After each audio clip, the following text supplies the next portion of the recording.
All right, today we want to welcome Steve Johnson to the conversation. Steve's a graduate of Indiana Wesleyan University. He's ordained in the Wesleyan Church, and that's where he served for the last 12 years.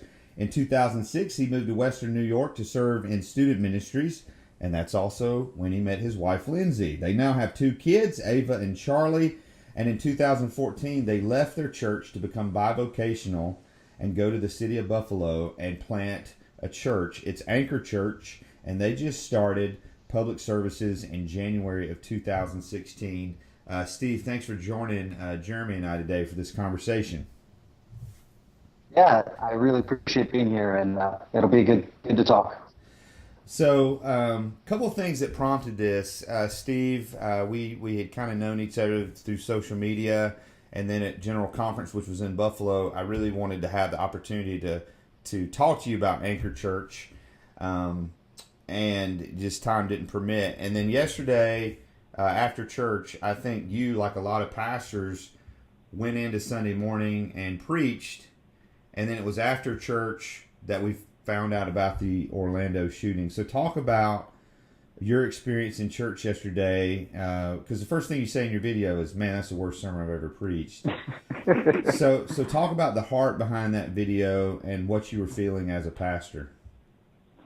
Yeah, what I felt really was a real great sense of regret, in the sense that this national tragedy was unfolding and I was kind of caught unaware. And I think we all were to some degree, but after service, when I started hearing details and the scale of what had happened and the target of who, and all that, I was just left wanting. And I don't know about you. Every time I preach, I end it, and then I'm almost immediately thinking, you know what?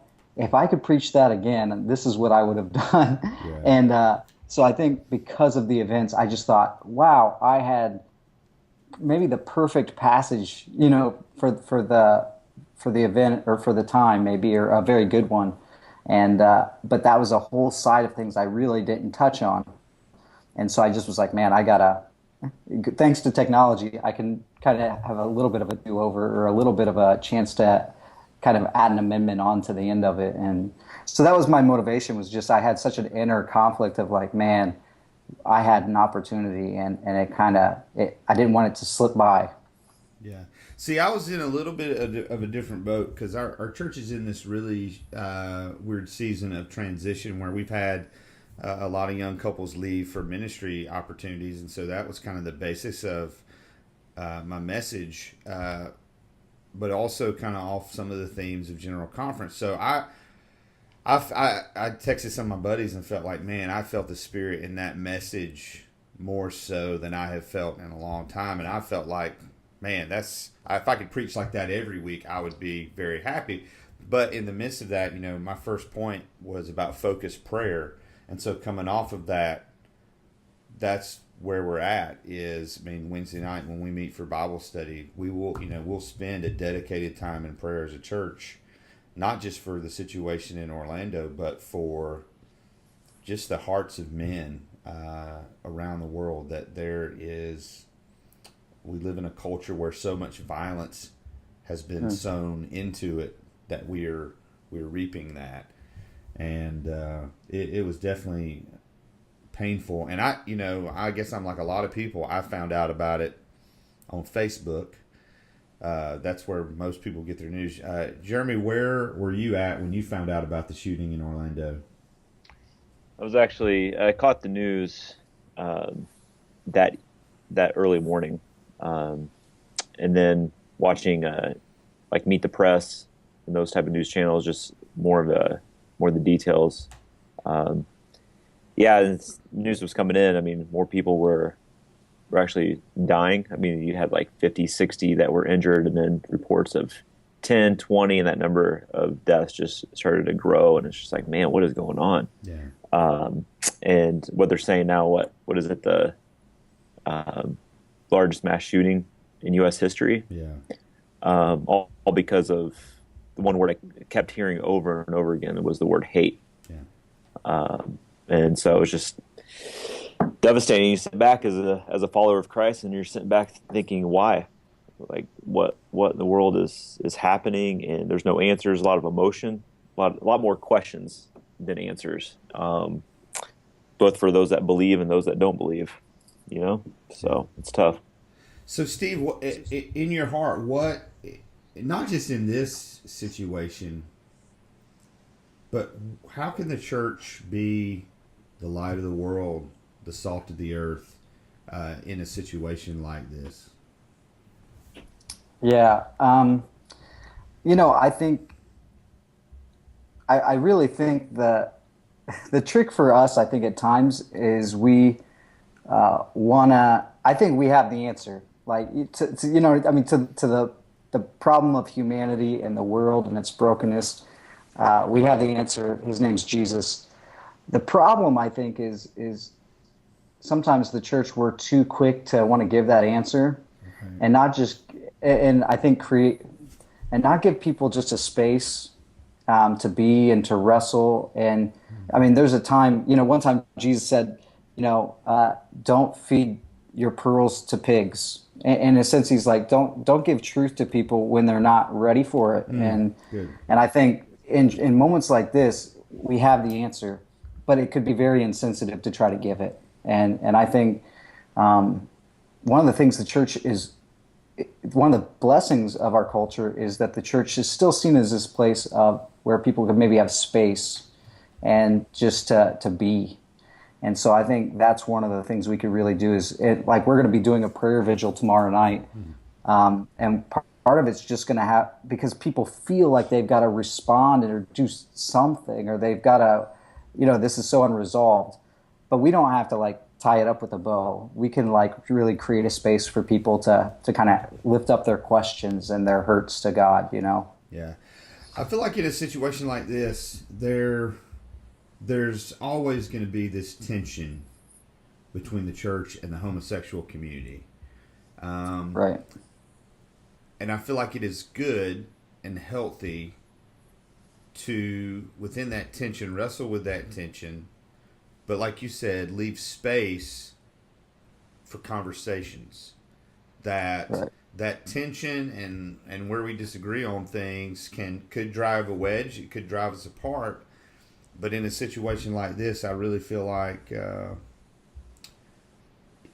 it's time for a conversation and to show the love of Christ to this community that is absolutely devastated, this community that's hurting, this community that thinks the church doesn't listen, the church doesn't care, the church doesn't love them, especially, I guess now, and I haven't seen on the news, Westboro Baptist is doing their thing and saying this is a good thing, and just, I think you're right. I mean, the knee-jerk reaction so many times is, well, Jesus is the answer. Well, that is absolutely true, but we got to give space. I feel like when we give people space to hurt and to search and to find Jesus through these things without just laying it to them on a silver platter, it makes that journey much more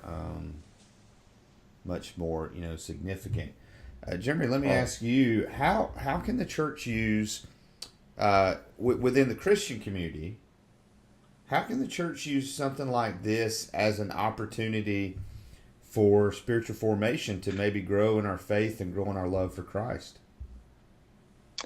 Yeah, I think it's actually one of those moments. I mean, it's because it's a sensitive issue. I think, as Steve mentioned, like, how do you navigate? How do you relate? How do you be a part of conversation? So I think it's a wake-up call just in terms of how connected are we with people that are in the midst of this crisis. Because you can't speak truth unless you've given space to have trust, have love with connection. So that relational capital is huge. So I think even in society, as you mentioned, some people online have been saying really, I mean, I would say stupid stuff. That's not Christian. Right. Let's just be honest, right? I mean, if Christ was in the midst of it, I think he'd look at him and say, this might be harsh, but he might say, "Get behind me, Satan." Right. This is not the love that I've taken, and this is not who I am. And I think the gospel speaks truth and love, and sometimes it takes time. So I think for us as followers of Jesus, we need to check ourselves. I think we need to say, am I really following the way, the truth, and the light? And where is Christ in the midst of this? So Christ isn't out of the picture. He's actually in the midst of the chaos right now. Mm-hmm. He's in the midst of the lives, those that are in the hospital, the families that are struggling, those that have loved ones. So my question is, where am I in this? Where are we in this versus how do I convince others a certain judgment, a certain truth and ideology, rather the love of Jesus Christ? And I think that's how Jesus enters into the scene, is people see him through our actions, maybe not even our words, but just being present. There's a word I think that we need to wrestle with today, and this word that I see over the last few years with the shootings, with racism, is this word lament. How do we lament? How do we be present and cry out and allow the presence of Jesus to reveal himself, not through what I say, but rather my actions of being with? So it reminds me of the prostitute and how Jesus, the Pharisees, the famous passage where he's, with this prostitute, and he looks at her and says, "Go sin no more." But what he does is he also is with her at her level. And so he doesn't allow the sin to manifest into, he doesn't bless the sin, but he blesses the person. And through that revelation, she experiences the presence of Jesus Christ. Yeah. So how do we be with in this situation? I think speaks volume. I think Steve says that well in his video that he shared on Sunday morning. Yeah, and I'll definitely, I want everybody to see that video. So in the show notes for this Groundswell conversation, I'll definitely put a link to that with Steve's permission. Steve, Jeremy just talked about lament. You talked about space. I think sometimes we don't leave ourselves space to lament, really just not wallow in the sorrow, but take time to be sorrowful. You're in Buffalo, New York, which has probably a larger homosexual community than the rural setting that I'm in. Just last week, while we were at General Conference, they had Pride Week. And so, for me, I see this great opportunity for you to kind of maybe wade into some waters that the church typically tries to avoid. But how is Anchored Church, you talked about prayer vigil, but even beyond that, how do you see and how do you hope and pray your church can be joining in lamenting with what has happened here? Yeah, that's a great question, and that's something I really wrestle with and trying to figure that out. I think, and I did mention it in that video. I think one thing, and sometimes you say something, and then after you say it, you're like, wait a second, I really agree with that. You're just like, it really resonates with you. Yeah. But when I started off that video, I talked about I'm looking at this from a human perspective. These are human beings, and I'm a human being, and really Christianity is a word, and it represents an idea, but really our faith is really all about us really becoming fully human again, right? That's our worldview, is that at the end of the day, Christianity isn't an idea to agree to, but rather the accurate world that we live in, and that we're on this mission to become fully human again. And so my response, and the thing that I've noticed, I think that's been beneficial and meaningful as I've reached out to people in the LGBTQ community, is to just recognize that they're people, the humanity, that we have this common humanity. And yes, we have differing views on sexual ethics. We look at things a little differently, but at the core, I think, of the people I've met and talked to, I think they walk away thinking, Steve saw me. I didn't see them as a homosexual. I saw them as a human being first. And I think that might be subtle to some, or it might maybe not make sense, but I think for me, it's made a difference, I think, in how people perceive me as a pastor and an evangelical pastor. They know where I stand, and yet they still feel fully accepted and valued by me. Yeah, I feel like, I mean, totally agree with everything you said. I feel like in situations like this, we always seem to get caught in the minutia of it. Meaning, what was this guy's motivation? Was he a terrorist? Was he a member of ISIS? Where did this happen? Oh, it was a gay nightclub. Oh, what kind of gun did he use? Oh my goodness, what kind of laws can we, and like we like this conversation gets away from us in the fact that what you just said, people created in the image of God lost their lives in a very brutal way. Period. And it doesn't matter how it happened, where it happened, who did it. There is this problem of just evil in the world, and that, to me, that is the heart and the root of the matter, and how I think the church, we haven't done a very good job of speaking to that root. We have done a really good job of identifying symptoms of that root, trying to deal with the symptoms of that root of evil. But as far as like really getting into the depths of the depravity of the human condition, we've just like done a terrible job of that. Jeremy, I'm going to put you on the spot here. I know, working in with spiritual formation, and I know you're involved with a lot of different resources. But as people today are searching for answers and they are having conversations, are there any resources that you could direct people to, maybe just to help them walk through some of these things, just to help as far as spiritual formation and really getting deeper in the depth of Christ, for lack of a better word? Yeah, I mean, in terms of resources to look at, we'll post some online on our website, of course. But Miroslav Volf has one called Exclusion and Embrace, which deals with just the core of these issues, I think, of how do we include others. And there's also a book by Henry Nouwen that deals with this too, called Spiritual Direction, which sounds kind of weird, like how does this relate? But realizing that the things that we deal with are spiritual issues. But I think that there's one on lamenting that we'll post as well, that just came out. And let me try to find the exact title of it. But we'll post it online as well. But it's through an organization with CCDA.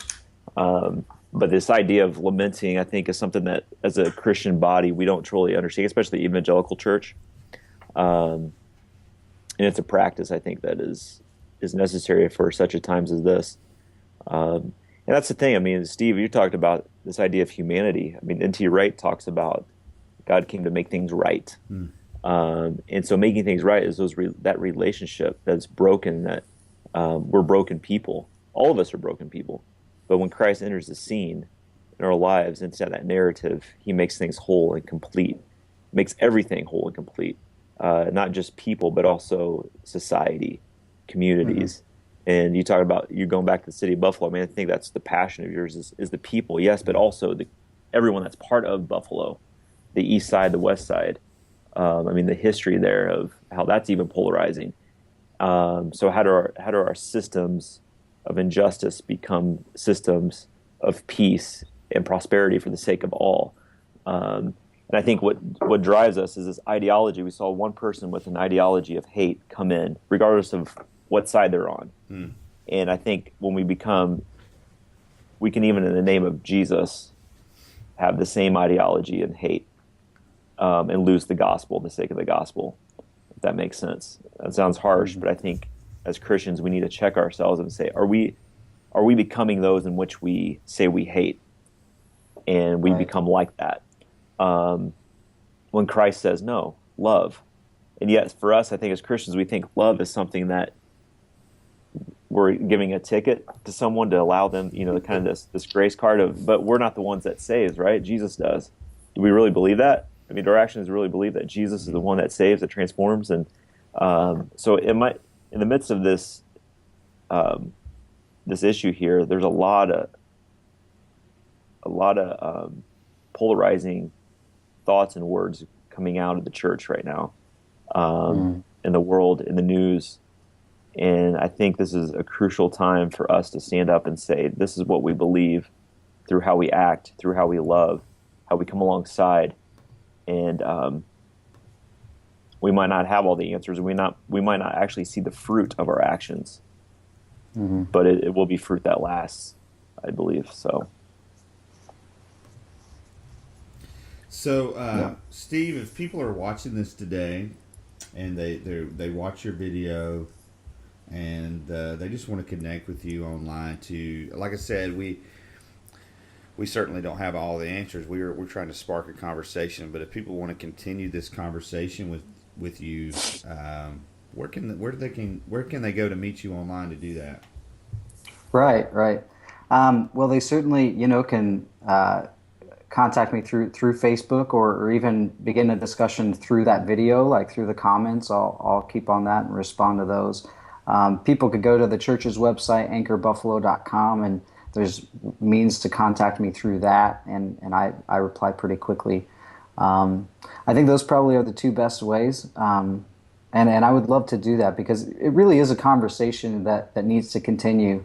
And I think the thing that can be real sad in my eyes is that we have our culture is driven so much by a 24-hour news feed that as soon as a story gets boring, then we move on and we short circuit. Like, I think the wrestling we really need to do, and not politicizing, but which everybody's already doing, but really to wrestle through and just say, what does this say about us as a society, and what do we want to be marked as in our country and in our communities, and what, okay, this is something that happened states away from me, but how should I change how I live and have my being, and how should my community live in such a way that, we can minimize, we can't eliminate all threats or risks, but how can we be peacemakers where we're at, Can you talk a little bit about that real fast before we close up this idea of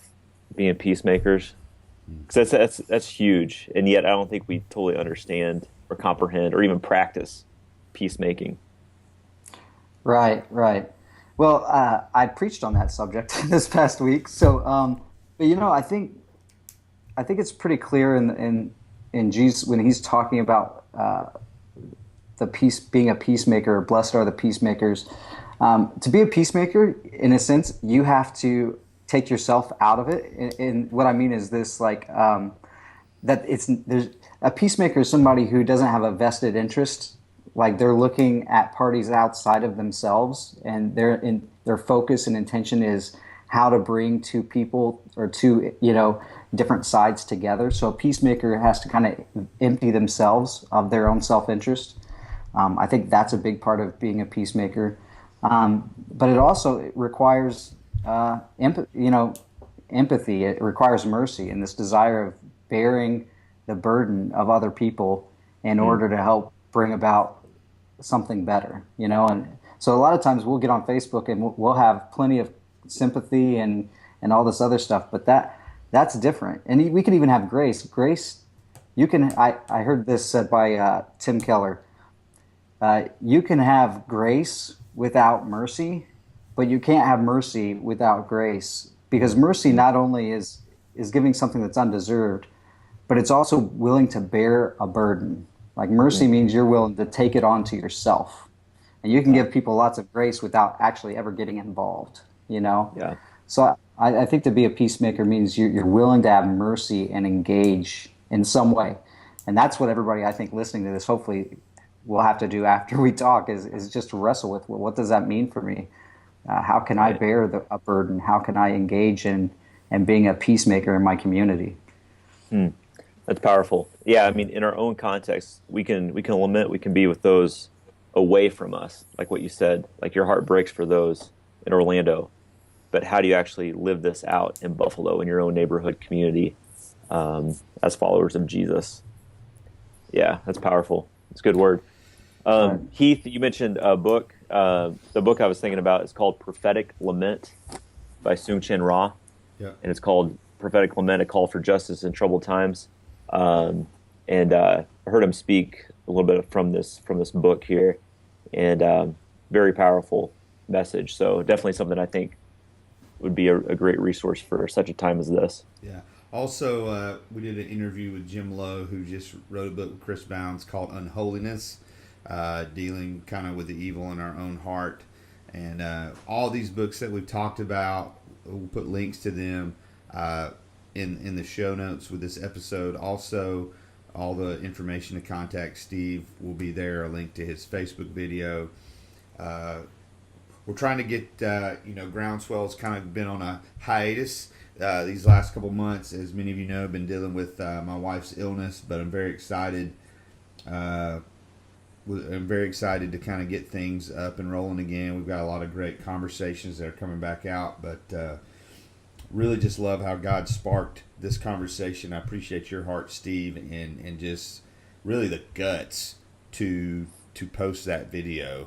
And I just pray that your words there and the words of this conversation will just spark us all to not necessarily figure out what we're supposed to do, but maybe just dig a little deeper and figure out who we're supposed to be.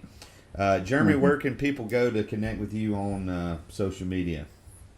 Yeah, you can connect with me on Twitter at Jeremy Summers, or also on our website, missionaldiscipleship.com. Yeah, and in these show notes, there's buttons to share on Facebook and Twitter. We'd really appreciate people doing that. Again, we want this conversation to grow. You can use the hashtag Groundswell. I'm at Heath Mullikin. I'm pretty much the only Heath Mullikin on the planet.